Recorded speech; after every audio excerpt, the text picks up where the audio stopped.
ఆరోది ఫిలదెల్ఫియా చరిత్ర. ఈ ఫిలదెల్ఫియా వీడియోలోని సార్దీస్కు ఆగ్నేయంగా 28 మైళ్ళ దూరంలో ఉన్నది. ముందు మనము 5వ సంఘం కోసం చెప్పుకున్నాం, అది సార్దీస్కా సంఘం. ఇప్పుడు 6వది ఫిలదెల్ఫియా సంఘం. ఇది 28 కిలోమీటర్లు సార్దీస్ సంఘానికి దూరంలో 28 మైళ్ళ దూరంలో ఉంది. అతలాస్ ఫిలదెల్ఫియా జ్ఞాపకార్థంగా ఈ పేరు పెట్టబడింది.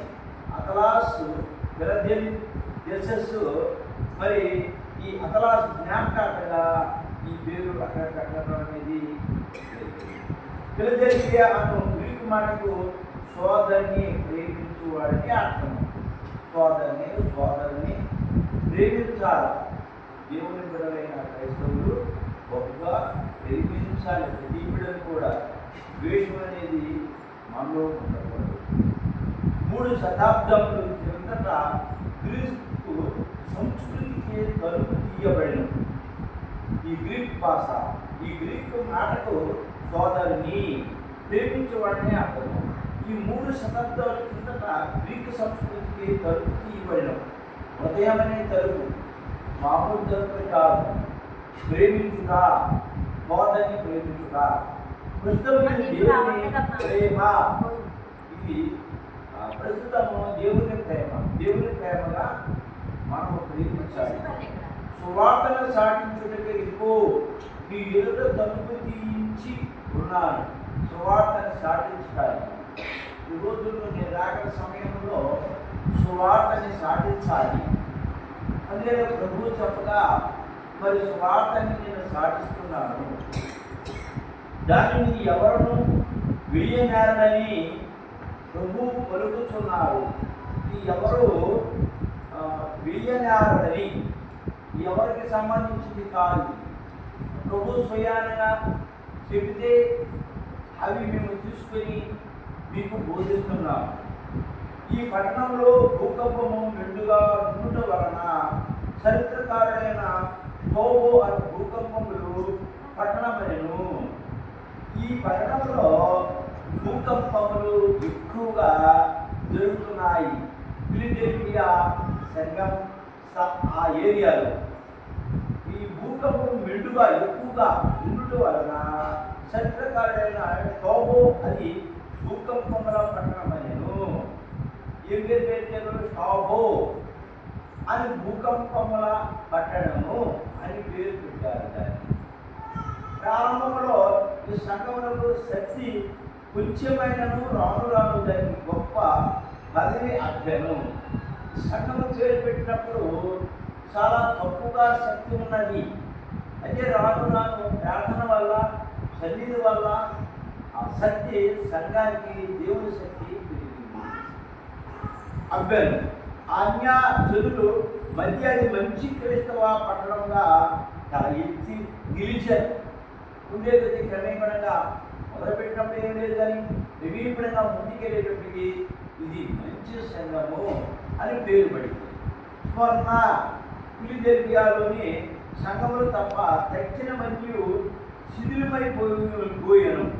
ఈ స్మరణ తర్వాత ఫిలదెల్ఫియా సంఘాలు మొత్తం నిలబడ్డాయి. కానీ ఫిలదెల్ఫియాలోని క్రైస్తవ విశ్వాసం పతాక కను పైకెత్తబడి ఎగురుతూనే ఉన్నది.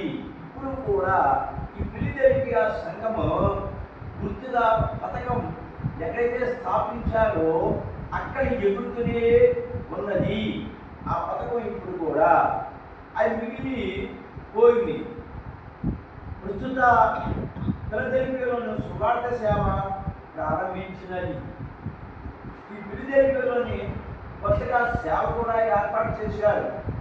యూదులను దేవుడు ఏర్పాటు చేసుకుని వారిలో ముఖ్యుడకు దావీదులకు తన రాజ్య తాళవ చెవిని అప్పగించారు. దావీదు ఈ ఫిలదెల్ఫియా సంఘం ఇంకా పడిపోతుంది అనుకున్నప్పుడు దావీదు గారు వచ్చారు. దావీదు వచ్చి ఆ సంఘాన్ని నిలబెట్టగలిగారు, అప్పగించారు. దావీదుకు అప్పచెప్పారు. ప్రభువు వచ్చే వరకు యూదుల తాళపు చెవిని వాడి పట్టరాగంలో ప్రభువు వచ్చారు. వచ్చిన తర్వాత యూదులు ఆ తాళం చెవిని వాడారు. 3:7 యెషయా 22:22 యూదులు ప్రభువును చిలివేసి చంపినందున ఈ తాళపు చెవిన వారు పోగొట్టుకుని. ప్రభు వచ్చే వరకు తాళం చెవి, ప్రభు వచ్చినప్పుడు యూదులు పోగొట్టుకున్నారు.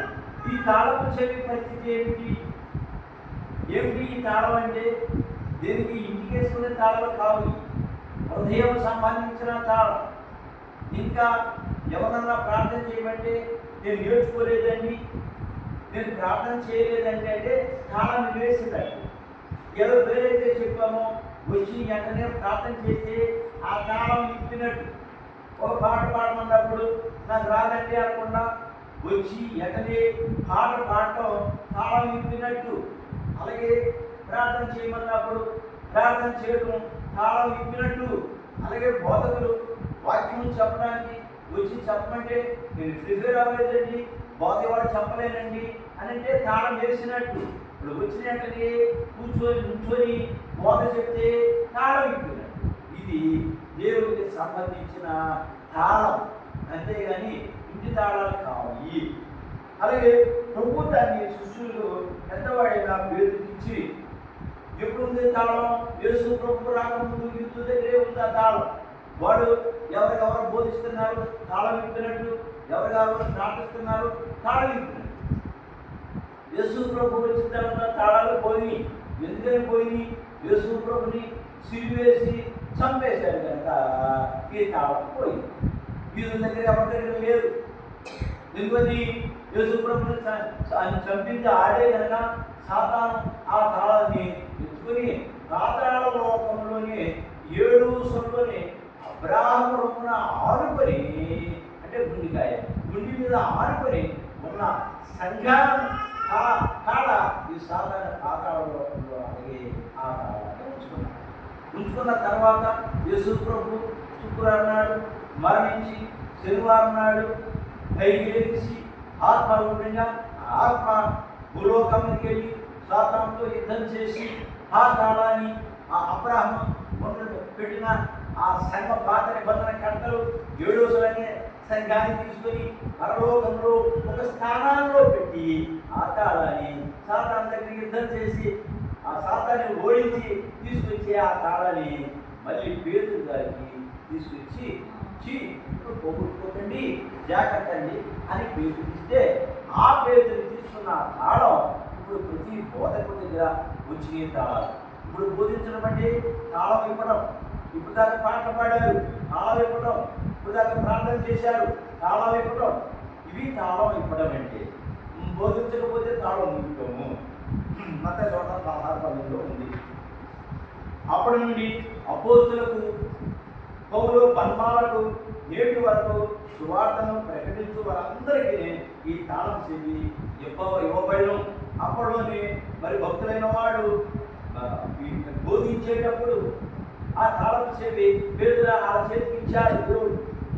దేవుడి బోధ ఎవరు బోధిస్తారో ఆ తాళం చేయ ఆ దగ్గర ఉన్నట్టు. మనిషి హృదయము ద్వారమును ఇప్పుటకును ఇప్పుబడిన హృదయంలో సువార్త ఇప్పబడుటకును. మనిషి హృదయంలో ఇప్పుటకు ఎలా 3 గంటల ప్రభు అన్నారు. అది పరమగీతంలో వివరంగా రాసి ఉంది. ఆకాశం నుండి దారాలు కురిసే సమయము 3 గంటలకి. ఆ 3 గంటలకు వచ్చి మీ హృదయాన్ని పరీక్షిస్తున్నాడు. ఆ సమయంలో నువ్వు లేచి ప్రార్థన చేస్తే హృదయంలో సువార్త నింపబడుటకును. ఆ హృదయంలో సువార్త నిలబడుతుంది. వాక్యం చెప్తుంటే దిక్కులు చూడటం కాదు, ఎవరెవరో మాట్లాడుకోవటం అది వినటం కాదు, మనం వాక్యం వినకుండా మానేయటం కాదు. దేవుని మాటలు ఇది జాగ్రత్తగా విని హృదయంలో అది భద్రపరుచుకుంటమే ఈ హృదయంలో సువార్త నింపబడుటకును అన్న వాక్యం నెరవేరుతుంది. అది హృదయంలో భద్రపరచుకోవాలి. ఈ తాళపు చెవిని ఉపయోగించి వాక్యం అన్ని భద్రపరచుకోవడానికి ప్రియుడైన ప్రభు ప్రియురాలైన పెళ్లి కుమార్తెను సిద్ధపరిచి తన నివాసమైన నూతన విషయంలోనికి ప్రవేశపెట్టుటకే పరలోక ద్వారమును తెరిచెను. పెళ్లి కుమారుడు ఎవరు? పెళ్లి కుమారుడు గొర్రెపిల్ల. గొర్రెపిల్ల అంటే ఎవరు? సుప్రభు. పెళ్లి కుమార్తె ఎవరు? వధువు సంఘము. ఈ పెళ్లి కుమార్తె అంటే పురుషుడు స్త్రీ అందరూ కలిసి, మనం అందరం కలిసి పెళ్లి కుమార్తెనే. ఈ పెళ్లి కుమార్తెని ప్రభు వచ్చిన తర్వాత సిద్ధపరిచారు. అక్కడెక్కడ సంఘాలు ఏర్పాటు చేశారు. ప్రభు వెళ్ళేటప్పుడు 12 మంది శిష్యులకి గొప్ప చెప్పాడు. వదిలేసి వెళ్ళి ప్రపంచాన్ని సాధించమన్నారు. 12 మంది శిష్యులు 72 మంది శిష్యులు చేశారు. 72 మంది శిష్యులు 300 మంది శిష్యులు చేశారు. 300 శిష్యులు 1000 మంది శిష్యులు చేసి ప్రపంచానికి వెళ్ళి సాధించమన్నారు. ఇదే పెళ్లి కుమార్తె వరుస. ఈ పెళ్లి కుమార్తె సిద్ధమైన తర్వాత కొత్త యెరూషలేములు మొత్తం 3 యెరూషలేములు ఉన్నాయి. ఈ భూలోకం మీద యేసు పుట్టిన ఒక యెరూషలేము, పరలోకంలో ఉన్న ఒక యెరూషలేము, మధ్యాకాశంలో నూతన యెరూషలేము కట్టబోయేది ఒక యెరూషలేము. 3 యెరూషలేములు ఉన్నాయి. ప్రకటన 4 ప్రభు మరణం యొక్కయు పాతాళ లోకం యొక్కయు ద్వారములు తెరుచుటకై తాళపు చెవిని కలిగి ఉండెను. ప్రభు మరణము యొక్కయు పాతాళ లోకములో యొక్కయు ప్రభువు మరణించాడు. మళ్ళా బ్రతకడానికి తాళం తీశారు. ఆ తాళం చెవి తీసి తర్వాత ద్వారము తెరుచుటకై ఏ ద్వారము? ప్రభువు ఆ మరణించిన మనిషిని ద్వారము తెరిచి ప్రభువు అక్కడ బయటికి కనిపించారు. ఎవరు చూశారు? ఇది ముందు రోమా సైనికులు చూశారు. మగ్దలేనే మరియ చూసింది, వేరే మరియ చూసింది. తర్వాత పేతురు గుర్తుకొచ్చాడు. పైకి వెళ్ళలేదు. 500 మంది అక్కడ కనిపించడానికి చోట కూడా తిరిగారు. తాళపు చెవిని కలిగి ఉండెను. దేవుడు తండ్రిని యేసుప్రభువును మాట్లాడిగారు. నేను భూలోకం మీద వెళుతున్నాను, నేను మరణించడానికి నాకు తాళం కావాలి, మళ్ళా బ్రతకడానికి కూడా నేను తాళం ఇప్పుకొని నేను రావడానికి కావాలని తండ్రి దగ్గర 2 వరాలు తీసుకుని భూలోకం మీద వచ్చాను. వచ్చిన తర్వాత ప్రవక్తలు మాట్లాడేది బైబిల్లోని ప్రతి మాట కూడా కరెక్ట్ చేసిన తర్వాత అతను అమలుపరిచాడు 500-600 రూల్స్. ధర్మశాస్త్రం మోషే రాశాడు, 10 ఆజ్ఞల ధర్మశాస్త్రం. ఆ ధర్మశాస్త్రాన్ని భూలోకం మీద ఏ ప్రవక్త కూడా సరిగ్గా చేయలేదు. ఇంకా యేసు ప్రభు వచ్చి ఆ ప్రవచనాలన్నీ నెరవేరిన తర్వాత అప్పుడు సిలువేసిన తర్వాత అప్పుడు తండ్రితో చెప్తున్నాడు, వీళ్ళు ఏం చేస్తున్నారు వీళ్ళకి తెలియదు ప్రభా, వీళ్ళ క్షమించు, నా ఆత్మని తీసుకోమని. అప్పుడు అదే తాళం, ఆ తాళం వేసేసుకున్నాడు. ఆత్మగారు తాళం వేసేసుకున్నాడు, నా ఆత్మని తీసుకోమని. అప్పుడు ప్రభు అతను ఆత్మని తీసుకున్నాడు. తీసుకెళ్ళి మరి సమాధిలో పెట్టిన తర్వాత తండ్రి నా ఆత్మని మళ్ళీ నేను తీసుకుంటున్నానని ఆ తాళంతో అతను నా ఆత్మని మళ్ళీ తీసుకుని అలోకానికి చెప్తుంది. తాళం విలువది. సాతాను పాతాళముందు బంధించడము తెరుచుటకుండా తాళపు చెవి ఆయన వద్ద కలదు. తాళం చెవి సాతాన్ని బంధించగలడు, తర్వాత తెరవగలడు. ఈరోజు ఎన్నో సమస్యలు సాతాన్ని ఎక్కడ పడితే అక్కడ, వధువు సంఘమని మన మీద, పెళ్లి కుమార్తెని మన మీద, భక్తుల మీద ఎక్కడ పడితే అక్కడ పడి అతను ఇష్టప్రకారంగా చేస్తున్నాడు. ఆ సాతాన్ని బంధించడానికి తాళమే. ఎలా బంధిస్తాడు దేవుడు? ఎవరి మీదైతే సాతాను పడుతుందో ఆ వాళ్ళు అన్నిటితో ప్రార్థన చేయాలి. అన్నిటితో నువ్వు గంట నీ సమస్య ఏదైనప్పటికీ కూడా, ఎంత సమస్య అయినప్పుడు కూడా, ఏ రోగమైనా కూడా, మరణ స్థితిలో ఉన్నా కూడా నువ్వు గంట దేవుడు ప్రార్థన చేయగలిగితే అప్పుడు ఆ సాతాను నిన్ను పట్టుకున్న బంధకాలంలో నుండి తాళం తీసి విడిపించగలడు. అందుకు అది ఒక బంధకాలం. అందుకనే కాలంలో ఉపయోగపడుతుంది. ప్రకటన 21లో భూమి మీద సగం ఉప్పు వాటిని ప్రభు పరమందు విప్పును. భూమి మీద ఎవరు ఇప్పుతారు? ఈ బోధకుడు ఇవ్వాలి, సంఘ సభ్యులు ఇవ్వాలి.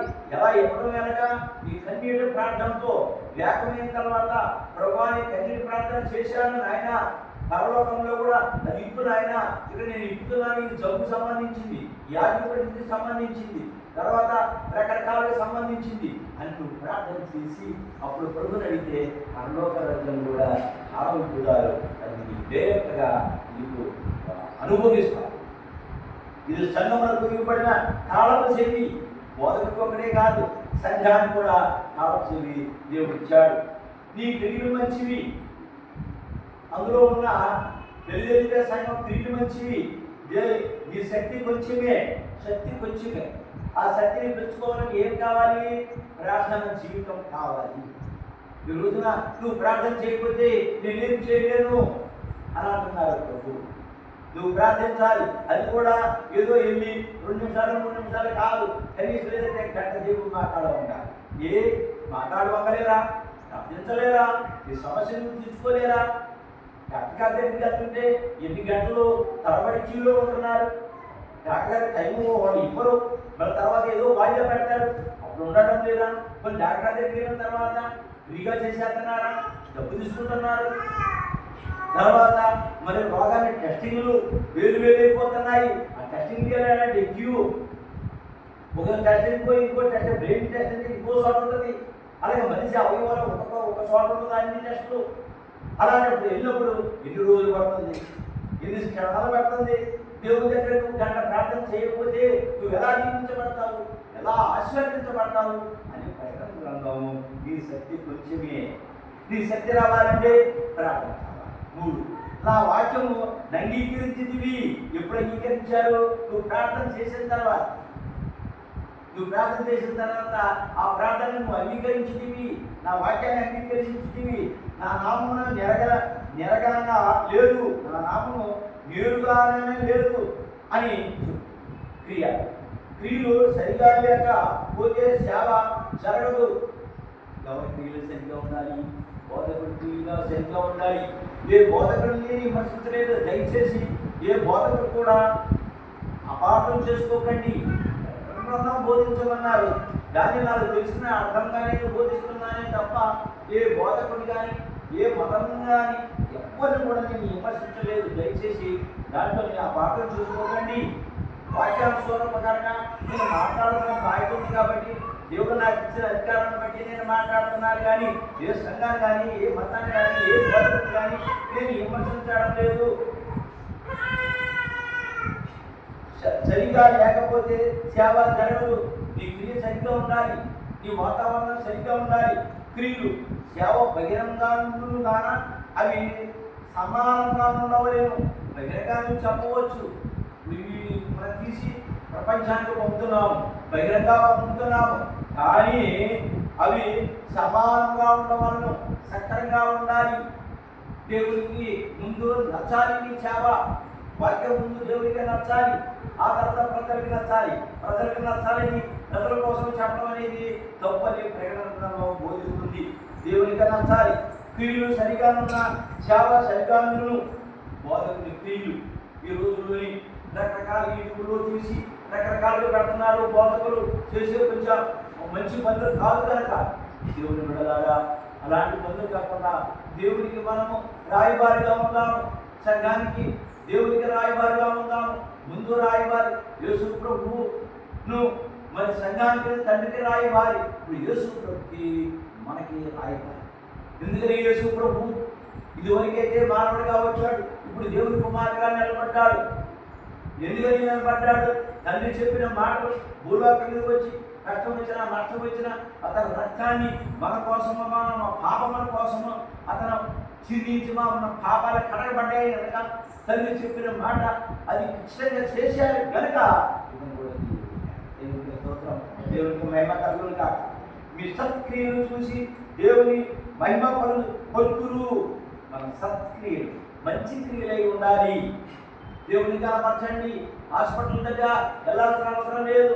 కొంతమంది హాస్పిటల్కి వెళ్తారు, జబ్బు తగ్గదు, అయితే అక్కడ డబ్బులు పెడతారు, గంట తరబడి ఉంటారు. కానీ సైనిక గదిలోకి వెళ్ళి నువ్వు గంట జీవితం చేస్తే ప్రభు అన్నీ నీకు ఇస్తానంటున్నారు. క్రియలు మనిషిది, సేవ దేవునిది. క్రియలు నీ క్రియలు మార్చుకుంటే సేవ దేవునిది. సేవతో మిమ్మల్ని లోపల రాగలరు.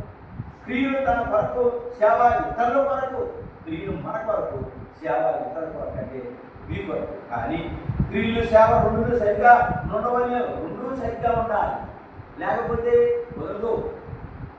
నీ శక్తి కొంచెమే, శక్తి కొంచెమైనను వాడుకున్నారు. ఎవరు వాడుకున్నారు? దేవుడు. మన శక్తి కొంచెమైనా కూడా మన దేవుడు వాడుకుంటున్నాడు. వాడుకునేటప్పుడు వాడుకొని నువ్వు సక్రంగా ఉండు. కనుక దేవునికి సంతోషం ఎక్కువ. శక్తి వచ్చే వరకు వాట మానవద్దు. నీ వాక్యం చెప్పే కొద్దీ, నువ్వు ప్రచారం చేసే కొద్దీ, నీ క్రియలు మంచిగా ఉన్నప్పుడు నీకు శక్తిని ఇస్తాడు. ఉండే కొద్ది శక్తిని పెంచుతాడు. నువ్వు ఆపవద్దు. 3, నా వాక్యము అంగీకరించింది, ఇది అన్నిటికన్నా గొప్పది. ఎవరు అడుగుతున్నావు? దేవుణ్ణి అడగాలి. నా వాక్యం బాగుందా? బాగుంది. అప్పుడు సంఘం బాగుందా? బాగుంది. దేవుడికి నచ్చిన తర్వాత సంఘాన్ని నచ్చేయాలి. ఒకవేళ నచ్చలేదు సంఘం అన్నారనుకోండి, నీలో పరిస్థితి నువ్వు సరిగ్గా వెళ్ళడం లేదు, నీకు చెవులు ఉండి కూడా లేనివాడుగా ప్రవర్తిస్తున్నావు. ఈ లోకంలోనే పడిపోయి, ఈ వాతావరణం మీద పడిపోయి, దేవుని వాక్యాన్ని నువ్వు హృదయంలోని భద్రపరచుకోకుండా నీకు అర్థం అవ్వలేదని బాధపడుతున్నావు. అందులో మంచి క్రియలు ఉన్నవి కానీ వాక్యం ఎరిగిన వారు మెరగని వారు మంచి క్రియలకు రాణింపు ఉన్నది. మంచి క్రియలు అందులో మంచి క్రియలు ఉన్నవి కానీ వాక్యం వెలిగిన వారి మంచి క్రియలకు రాణింపు ఉన్నది. వాక్యం వెలిగిన వాడు, అన్యులైన వాడు బాప్తిసం తీసుకొని వాక్యం విన్న తర్వాత ఆ వాక్యం జీవితంలో నడిచేవాడు చాలా మంది ఉన్నారు. అది వెలుగుతున్నది. వాడికి నీతి న్యాయాలు దేవుడు ఇస్తున్నాడు. ఎవరో వాక్యంను కలిగి ఉంటారో వారు మంచి క్రియలు కలిగి ఉంటారు. ఎవరైతే వాక్యాన్ని హృదయంలో ఉంచుకుంటున్నావు, వాక్యానుసారకంగా మాట్లాడుతున్నావు, వాక్యం ఏమిటి? వాక్యం ఏంటి? లేవు. 66 పుస్తకాలు ఉన్నాయి. 66 పుస్తకాల్లోని ప్రకటన గ్రంథంలోకి ఇది స్వయంగా దేవుడు చెప్పగా రాసిన గ్రంథము. అలాగే మరి మిగిలిన 65 పుస్తకాలు, ఈ 65 పుస్తకాలు కూడా దేవుడు చెప్పిందే కానీ, పరిశుద్ధాత్మ చెప్పిందే కానీ 40 మంది ప్రవక్తలు దాన్ని రాశారు. కనుక ఒకదానికి ఒకటి లింక్ ఉంటుంది. అన్నింటిలో యువత చిన్న పుస్తకం అయినా అది లింక్ పుస్తకమే. అదే గొప్పతనం. మీరు వాక్య సేవ చేయుదురు కాదు, దేవుని సేవకులు క్రియలు శక్తి వాక్యం కలిగి ఉందురు. వాక్యం చెప్పేవాళ్ళ దగ్గర మీరు వాక్య సేవ చేయుదురు కానీ దేవుని సేవకులు క్రియలు శక్తి వాక్యం కలిగి ఉందురు. ఇవన్నీ మీరు కలిగి ఉన్నారని దేవుడు చెప్తున్నాడు. 4, నా నామమును విరగని లేదు. దేవుని నామము, నా నామము విలుగా అనలేదు. వాక్యము శక్తి క్రియగలవారు సేవ చేసేవారు చెయ్యవారే ఇందురు.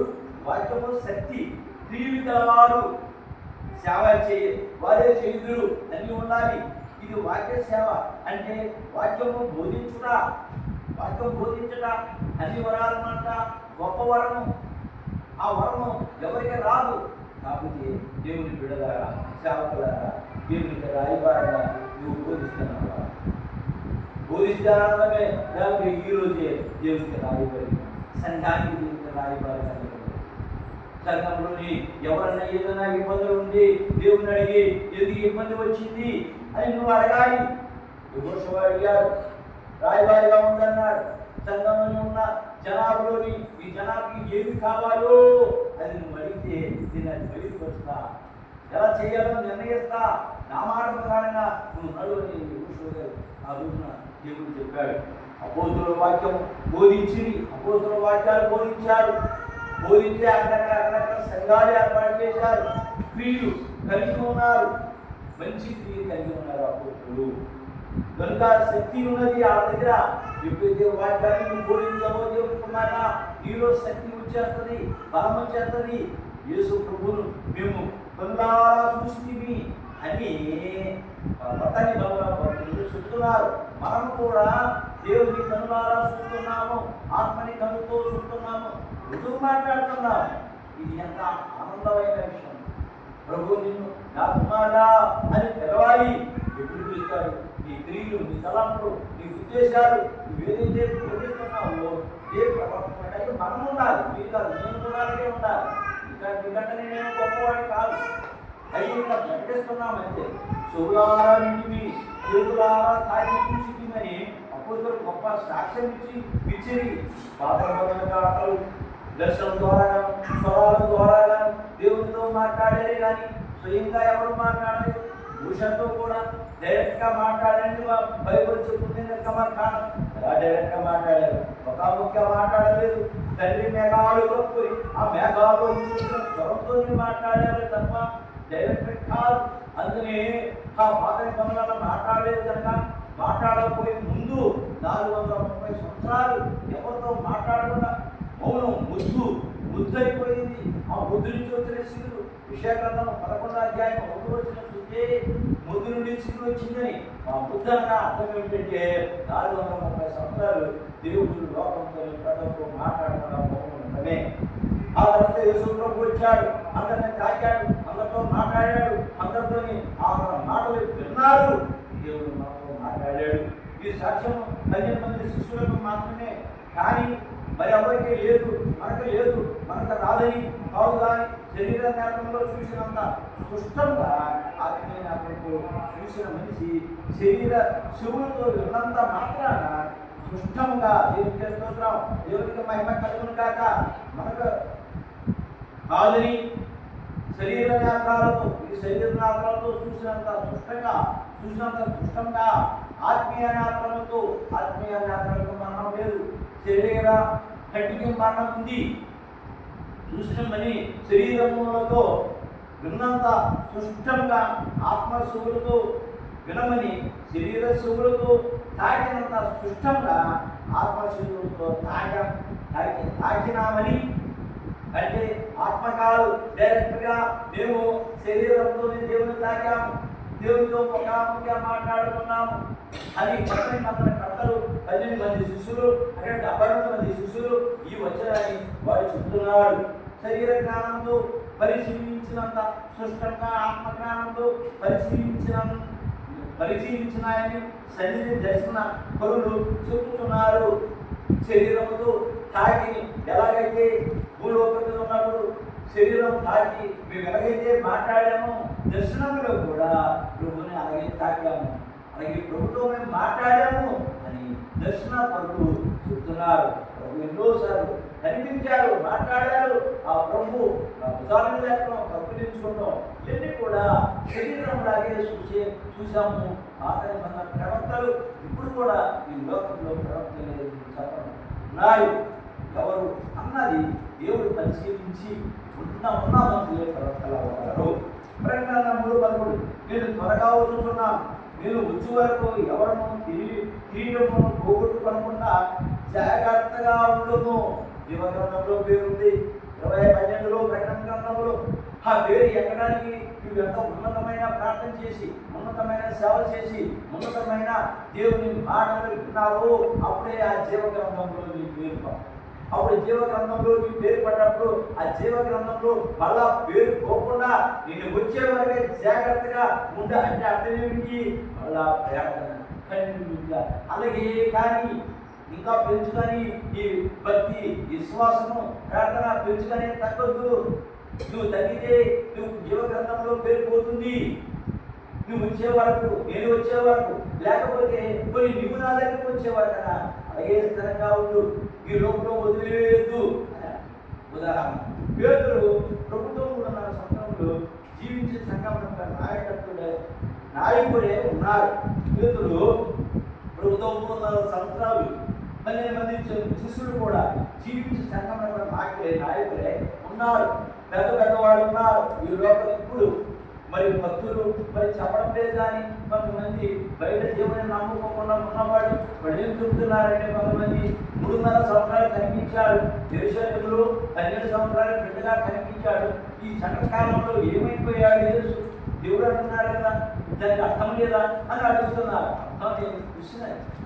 ఎలా అంటే ప్రభువు మత్తయి క్లీన్గా రాసింది, పెద్దల దైవంతులు, చిన్నపిల్ల దేవుని దైవంతులు, వాక్యము దైవవంతులు అందును నేను క్రమంగా పెరుగుతున్నాను.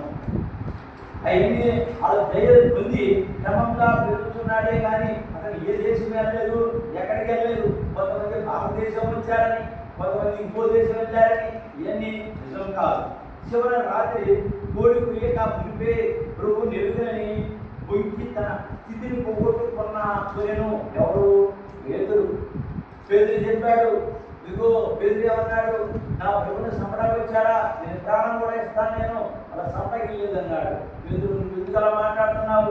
దేవుని దగ్గర నేను నిర్ణయం అయిపోయింది, నువ్వు అలా మాట్లాడితే సాకారిపోయింది.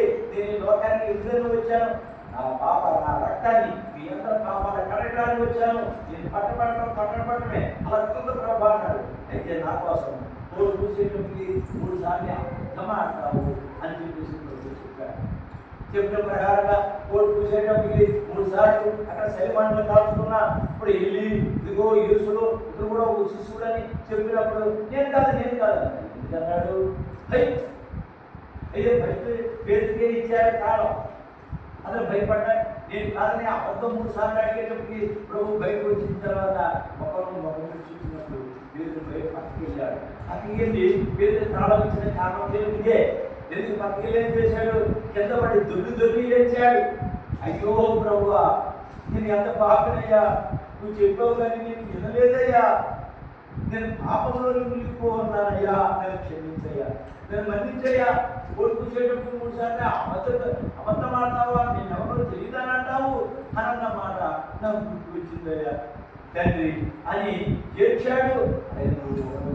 ఏదో పాపం చేస్తుంటే మనం ఏడుస్తున్నామా, నీరు తాగుతున్నామా? అయ్యో ఎలాంటి సమస్య అయినా సరే అరగంట గంట మాట్లాడుతూ ఉన్నామంటే మీరు మాట్లాడుతుంటే కన్నుడితో ప్రార్థన చేస్తున్నారా? అలా బోధిస్తున్నారా? బోధ ప్రకారం మనం చేస్తున్నామా?